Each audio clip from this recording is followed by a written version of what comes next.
안녕하세요. 김유갑의 경제부동산입니다. 구독, 좋아요 부탁드립니다. 윤석열 집값 완전 속았다. 서울, 경기, 인천 발칵 뒤집혔다. 올 초에 집값이 급락하면서 정부가 부동산 연착륙을 위해 모든 규제를 풀었는데 알고 보니 연착륙이 아니라 이것이었습니다. 그 결과 서울을 비롯한 수도권은 물론 전국 집값이 충격적으로 변한 상황입니다. 하반기부터 무서운 게 온다며 2차 폭락에 대비하라는 폭락론자들의 주장과 집값은 이미 상승 반전하였으므로 지금이라도 매수해야 한다는 상승론자가 거세게 충돌하고 있습니다. 집은 이렇게 됩니다.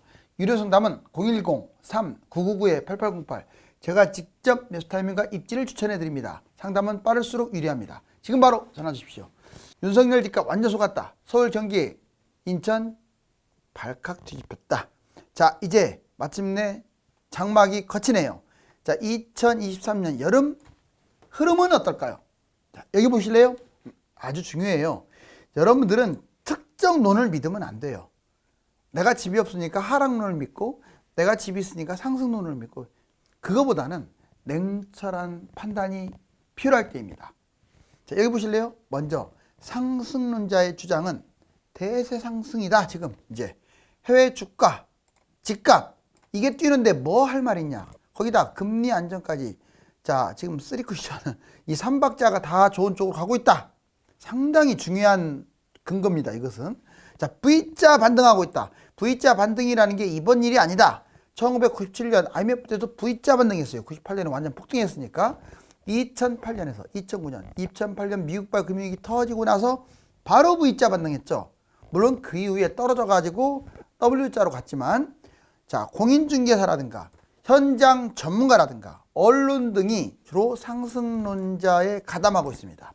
이제 하락론자, 2차 하락이 온다. 금리라든가 경기는 아직도 불확실하다. 뭐 하나 안정된 게 없다. 사이클상 통상적으로 3에서 5년 빠진다. 그렇게 봤을 때 1년밖에 하락을 안 했는데 무슨 상승이냐. 보면은 상당히 특히 이 앞부분은 좀 그렇고 뒷부분 사이클상으로 너무 빠르게 올라갔다. 이것은 어느 정도 일리가 있습니다. W자다. 바로 2013년처럼 자, 경제 침체가 장기화될 것이고 구매력도 없고 주요 지표를 봤을 때 결국 또 한 차례 추락을 하고 나중에 상승을 하는 W자가 이어질 것이다. 특히 여기에 해당되는 사람들이 빅데이터 이론 전문가들, 하락 유튜버들이 바로 이쪽인데 문제는 감소 추세예요. 상승론자는 중가 추세고요. 자, 이제 현실론자 볼까요? 이거의 짬뽕인데, 자, 이 사람들 의견이 제일 중요합니다. 지속적으로 지금 올라가는 것은 맞다. 자, 2024년 내년 4월 총선까지는 올라갈 것이다. 이렇게 말하고 있습니다. 지금 중도론자들은 하락론자 편을 들지 않고 상승론자의 편을 들고 있어요. 특히나 내년 4월 총선이 집값에 긍정적인 영향을 준다는 게 치명적이에요. 만약 총선이 없었다면 올겨울에 추락할 수도 있는데 총선이 떠받들고 있다 이 말이죠. U자, 완전 V자는 아니래도 약간 비스듬한 U자, 경제 위기, 장기 침체는 이미 끝났다. 자, 1, 2년 동안 적어도 1년 정도는 긍정적이다. 자, 중도 전문가들이 보통 여기에 해당되고요. 일반인 대다수도 이제는 집값이 올라갈 것이다 라고 말하는 사람들이 더 많아요. 상승 추세를 현재 이어가고 있죠. 결론적으로 자, 특정 상승론자나 하락론자보다는 현실론자를 봐도 올 1년은 뛴다. 그러면 여러분들은 여기에 대비를 해야 돼요. 이제 그래봤자 발바닥이니까 올 겨울 그 시세를 보고 올라왔으니까 잡기 싫다. 그 발바닥이잖아요. 그래서 발목이 뭐 왔다 갔다 하는 건데 뭐 그게 얼마나 좋다고. 발바닥에서 잡으려고 하는 것도 탐욕이에요. 꼭지에서 팔려고 하는 것도 탐욕입니다.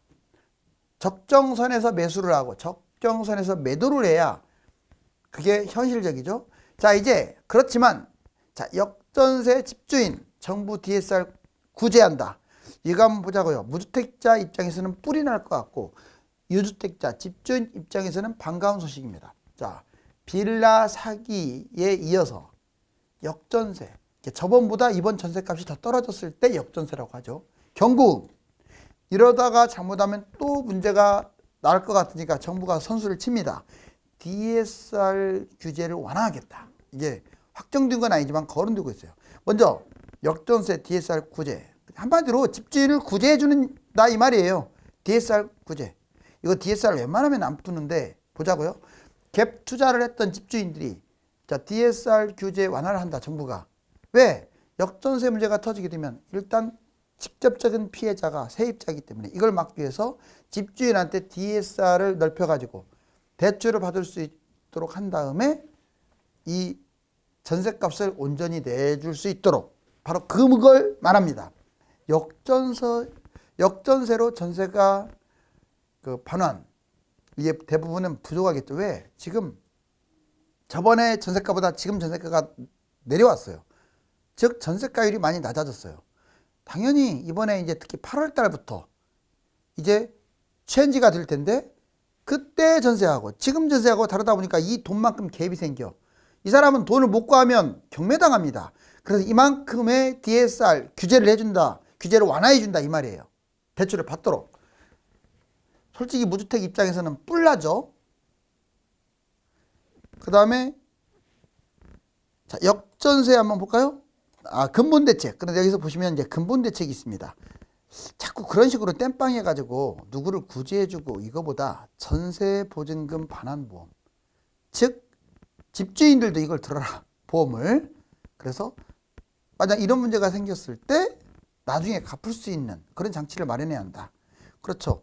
지금 임차인들만 보증보험을 들고 있는데 그러지 말고 집주인들도. 자, 역전세 위험. 역전세. 전세가가 기존 전세금보다 내려가는 경우를 역전세라고 하는데 비중 22.1, 약 25%. 자, 여러분들 즉 작년만 해도 25%로 51만이었어요. 근데 자, 올해 23년 4월달 1년이 지난 4월달은 무려 25%에서 52%로 늘어났고 51만에서 102만 원으로 늘어났습니다. 하반기 특히 문제가 된 게 8월부터 60% 넘어갈 것 같아요. 역전세에 노출된 그런 집주인들이. 자, 최고조라고 볼 수 있겠죠. 주로 아파트에 해당됩니다. 이와는 반대의 개념도 있어요. 깡통전세. 깡통전세는 매매가 시세가 전세가 시세보다 낮은 경우죠. 자, 비중 22. 작년 1월 달에 3%였는데 약 5.6만. 올해 4월은 8.3%로 2배 이상 늘어났어요. 16.3만. 여러분들 올 하반기 9월 달에는 또 역시 이것도 정점입니다. 얘들은 빌라라든가 오피스텔이라든가 주로 아파트가 아닌 비아파트들이 매매가보다 전세가가 매매가를 초월하는 깡통 전세가 많아요. 그래서 웬만하면 빌라, 오피스텔, 도시형 생활주택은 전세 들어가지 마세요. 망합니다. 다가구 이쪽도 위험해요. 자, 이제 집값 폭락 6가지 근거. 자, 지역별 장기적 가능성. 자, 집값 폭락론자들의 이 주장도 설득력은 있습니다. 한번 일단 들어보자고요. 역전세가 지금 당장 발생한다. 갭 투자 매물이 쏟아질 것이다. 다주택 매물이 쏟아질 것이다. 두 번째, 건설 금융이 불안하다. 지금 하루가 다르게 부도나고 있다. 건설사가. 그리고 은행권도 그 부실이 심각해진다. 특히 부동산 PF가 심각하다. 공급이 넘쳐난다. 이제 3기 신도시 본청약이 이제 시작이다. 또 기타 지역 매물도 상당하다. 사이클상 하락이다.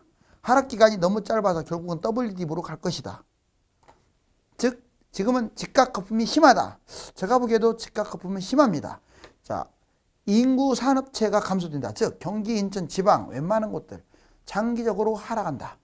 설령 상승장으로 접어든다 할지라도 50%에서 70% 대부분 집값은 올라가지 않고 장기 하락한다. 예전에도 10년 동안 안 뛰었잖아요. 이거 진짜 무서운 말입니다. 뛰어도 얘들은 안 뛴다. 이게 무서운 거예요. 그러면 차별화가 된다는 거죠. 잘 골라야 한다는 뜻이에요. 자, 주요 지표 위험하다. 구매력도 최악이고 PIR 소득 대비도 최악이고 가계빚은 많고 결국 집값 폭락론자들이 주장하는 이것은 근거는 있습니다. 그런데 저는 이렇게 생각합니다. 저는 이제 중도론 쪽에서 이제 보려고 노력을 많이 합니다.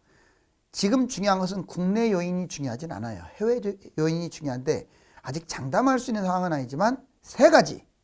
자, 지금 그중에서 가장 중요한 해외 집값이 우리나라하고 같이 움직이는 해외 집값이 뛰고 있다는 거예요. 그 다음에 경제 위기 가능성이 거의 없습니다. 그거는 지금 주가가 뛰고 있다는 거예요. 아직 안심할 단계는 아니지만 주가가 올라가는 것은요 상당히 안 좋아요. 집값이 뛴다는 얘기니까. 그다음 마지막 세 번째는 금리가 이제 하반기부터 고금리는 당분간 유지할지 몰라도 기준금리 인하는 어떤 큰 흐름상 맞아요. 이 가장 중요한 세 가지 이게 지금 문제가 되기 때문에 자 매수하는 것도 고려를 해야 한다. 제 입장은 그렇습니다. 고금리에도 글로벌 주택 가격 깜짝 반등, 한국, 미국 등 상승세를 계속 이어갈까? 이미 뛰고 있다는 겁니다. 세계 집값 볼까요? 상승한다. 한국 5월 2주 연속 상승, 상승이 플러스 0.04. 이것도 자 고점에서 떨어진 이 하락 거래를 빼버려야 하고, 그러니까 실거래도 많이 거래된 실거래 또는 매도가 매수가 이걸 따지면 더 정확한 프로테이지가 나오는데, 자 이거보다 훨씬 많이 뛰고 있다고 제가 말씀드린 바 있어요. KB 부동산 그 절대 믿지 말라고 했습니다. 그거 다 거짓말이라고. 자 지금 그렇게 마이너스 1.2 절대 그런 상황 아니에요. 분위기가. 여러분들이 지금은 중개소를 딱 10군데 돌아다녀 보세요. 지방이든 서울이든 확 달라질 거예요. 내년 총선까지 위험합니다. 집값 상승 가능성이 좀 더 높아요. 안타깝지만. 자 미국 볼까요? 자 S&P 케이스가 0.3에서 실러 지수가 0.4로 또 올라왔어요. 자 7개월 하락 끝에 계속 지금 올라가고 있고, 자 2개월 연속 상승, 이제 3개월 연속 상승이죠. 영국 구매관리 지수, 자 PMI라고 있는데 50이 넘어가면 상승이고 50 이하로 떨어지면 하락인데, 자 51.6으로 계속 올라가고 있습니다. 8개월 0.5% 상승, 8개월 만에 이렇게 뛰었다는 거죠. 독일이나 중국도 뛰고 있어요. 자 캐나다 볼까요? 4월달 4%나 천문학적으로 뛰고 있고 10개월 만에 크게 올라가고 있습니다. 자 15% 폭락 후에 큰 폭으로 뛰고 있다는 뜻이죠. 호주 볼까요? 자 코어로직 4월달 지수 0.5% 두 달 연속 상승. 시드니는 무려 1.3%. 주로 큰 도시 시드니, 멜버른, 펄스 이런 도시, 캔버라 이런 도시 위주로 뛰고 있다. 자 이제 집값 방향과 흐름 분석. 2008년, 2013년 집값 떨어졌죠. 금리 하락기였습니다. 주택시장 침체기. 근데 14년에서 16년은 금리는 하락했지만 주택시장 상승의 초입이었어요. 그리고 2017년에서 21년은 금리 하락했는데 집값이 폭등했어요. 이제 금리하고 꼭 일치하는 건 아니죠. 이번에 보세요. 금리가 너무 많이 뛰니까 집값이 떨어지고 있어요. 주택시장 미치는 요인 전반적으로 자 금리로만 따지면 하락기. 자 금리 하락기인데도 하락하거나 상승했다 이 말이죠. 이번에는 금리 인상기 너무나 빨리 인상하는 바람에 폭락을 했는데 지금도 인상기에 해당되는데 다시 올라가고 있어요. 거꾸로. 자 부동산 정책 규제 완화. 자 규제 강화를 했는데 더 뛰었고 규제 완화 시에는 더 떨어졌고, 이번에 규제 완화했는데 더 이제 떨어지다가 규제 완화하니까 또 뛰고 있어요. 반대로 움직이고 있죠 항상. 자 이제 주택시장 수도권 전반적으로 여러분들한테 중요한 전세 가격을 볼까요? 자 상승 하락 반전. 지금 전반적으로 예전에는 상승장이든 하락장이든 전세가가 다 올랐는데 이번에는 전세가가 계속 하락하고 있어요. 단 지금 이번 달부터 플러스로 전환됐습니다. 뭐가요? 전세가가요. 전세가 플러스 전환됐다는 것은 생각보다 많이 뛰고 있다는 거예요. 왜? 호가를 중심으로 하지 않고 실거래를 중심으로 하기 때문에 맞지 않습니다. 이번에는 깡통전세, 역전세, 대출잔액 여기 보시면 깡통전세가 지금 22년 1월 달부터 현재 8.3으로 16.3만 원이나 늘어났죠. 이렇게 확 늘어났네요. 또 하나, 자 역전세, 저번보다 더 자 전세가율이 싸지는 역전세 25가 52.4%로 102만 가구로 늘어났고, 자 여러분들 이거 보시면 PIR 누가 소득 대비 집값이 비싸냐 봤더니 홍콩은 도시국가라 빼고 서울이 세계 1등입니다. 주요 국가에서 1등 14.2. 그 다음에 시드니가 14.3. 한참 쳐져서 자 유럽이나 미국 주요 도시들은 이렇게 낮아요. 즉 서울 집값 거품이 심하다는 거죠. 연령대별 대출 잔액. 자 30대 이하 514.5로 27.4%나 대출이 늘어났고, 40대도 9.2 늘어나고 50대도 2.3 늘어나고 60대도 25.5% 늘어났어요. 전반적으로 자 3년 후 19년도보다는 22년 작년 연말 기준으로 다 늘어났습니다. 자 이번에 2030 외지인, 외국인 매입이 다 증가했어요. 초보자라고 생각하는 2030 29.8에서 무려 38.8로 폭증했죠. 많이 거래 비중이 늘어났는데 문제는 투자자라고 할 수 있는 외지인들 보세요. 자, 서울 집값이 이렇게 305건밖에 안 됐던 게 1,400건으로 확 늘어났어요. 그리고 외국인 비중도 중국인이 70%를 차지하지만 여기 보세요. 1월 달에서 지금 3월, 4월로 갈수록 확 늘어나고 있어요. 즉 지금은 자, 순수하게 내 집 마련하는 사람만이 아니라 투자자들도 늘고 있다. 서울 가격대별 거래 비중 보시면 6억에서 9억대가 제일 많이 거래되고 있고요. 그 다음에 9억에서 15억 아파트가 두 번째로 거래되고 있다는 거. 서울 아파트 매물도 늘어납니다. 지금 거래량도 좀씩 늘어나지만 매물도 증가하고 있어요. 그 다음에 2년 전 대비 전세가는 더 내려가고 있습니다. 여기 보시면 대구, 세종, 부산, 수도권, 서울, 전국. 지금 전세 하락 거래가 다 62%, 87%까지 상승 거래보다 훨씬 많아요. 즉 전세 하락이 대략 올 연말까지는 이어질 것으로 예상이 됩니다. 이제 여기 보시면 역전세난이 마지막 퍼즐이 되겠어요. 이 역전세가 어떠냐에 따라서 집값이 올라가느냐 떨어지느냐의 어떤 기로입니다. 부동산 전망에 있어서 가장 중요한 것은 특정 분야를 부각하기보다는 경중을 따져 중요한 순서대로 평가를 해야 한다는 것입니다.